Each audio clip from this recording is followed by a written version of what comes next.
Week 7 of Dana White's Contender series, I will say that this is probably the closest matchup.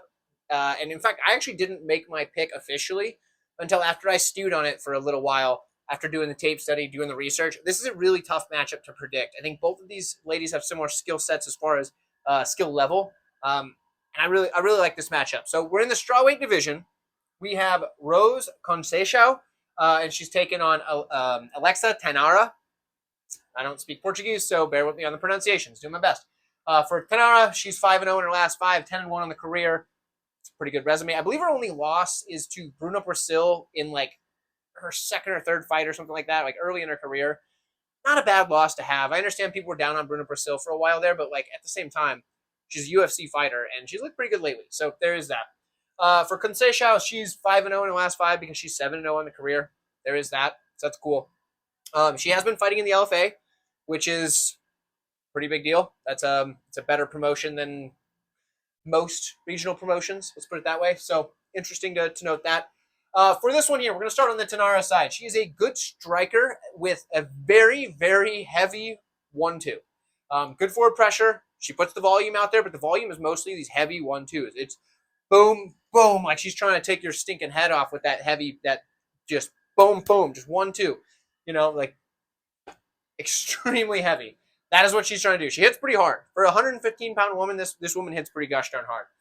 That heavy 1-2 is probably going to be her best weapon on the feet. When it comes to the grappling, she had surprisingly good takedowns. She's a good grappler in general, but her body lock to the trip, or just her trips in general, she'll just grab you and then just trip you like straight away, like a Thai-style trip, or just, chuck you over the top of her leg. Just, it's incredible. She does very good takedowns with that. She doesn't really have the traditional like wrestling style takedowns where she gets like a good single or double leg, but those body locks and the trips are legit. Like that. Decent top control, and she does work to advance position. I say decent top control because it's pretty good, but she does seem to struggle with the butterfly hooks. That is something that we've noticed her kind of struggle with. But if she can avoid those, she has a pretty good time on top. Good ground and pound volume, but she gets a little reckless. And this is the thing that concerns me the most about her, not just in the grappling, but just entirely in a fight, is if she's got someone down and she's standing, oftentimes after she trips them, but doesn't fall them off the trip, she'll just dive recklessly into their guard, just like launch herself in the air and just flying attack from the guard.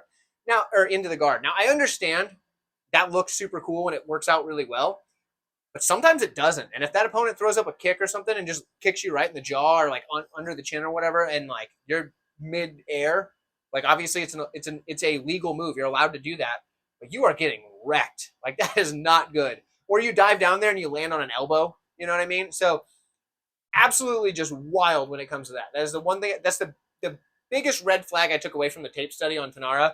That right there. Otherwise, she looks pretty good. On the other side, Rose Conceic. I've also heard it pronounced Rose. I don't know, or Rosie, or Rose, or something like that. I don't know. It depends on whatever, dude. Just get off my back. I'm trying my best.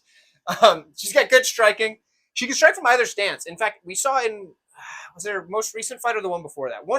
I think it was her most recent fight, an LFA fight. She's typically a orthodox fighter, but she pretty much fought exclusively southpaw because she wanted to give trouble to the kickboxer that she was fighting, and it worked pretty well, honestly, because she fought really well out of that stance, and her kicks are the biggest part of her weapons on the feet, particularly in that matchup because she then had the open body there that she could go for. So she did a good job with that. Love that.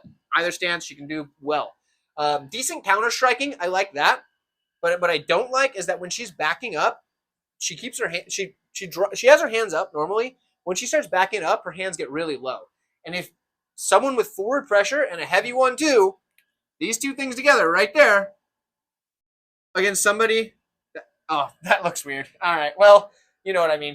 So against somebody that is going to have their hands down when they're backing up, that's a problem. So that could be an issue. Let's put it that way.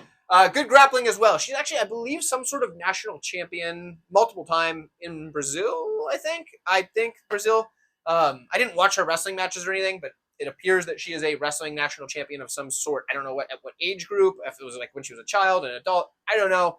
I read this. I just watched the MMA tape because I understand that the wrestling doesn't necessarily translate over. Some of it does, some of it doesn't, but watching a wrestling match isn't going to help me decide if I think someone's going to be good at MMA. That's something to take note of. For me, I don't think that works, but some people might. Either way, apparently she's some sort of wrestling national champ, so she had that as a base. Good grappling. Her takedown, it shows. She has a good double leg takedown. I do like that for her. Her top control is fine until she starts attacking. She has good ground and pound volume, but once she does, she can be thrown off. And the problem, I think, for her is she's kind of small.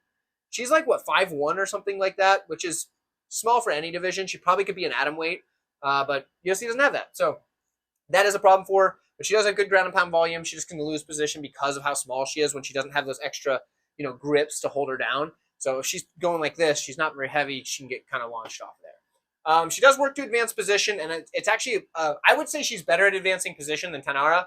Tanara does it recklessly by diving in sometimes, but I would say Conceic is actually more skilled and technical in her advancement of the position. Now, when we look at this fight, this is the toughest one for me to pick.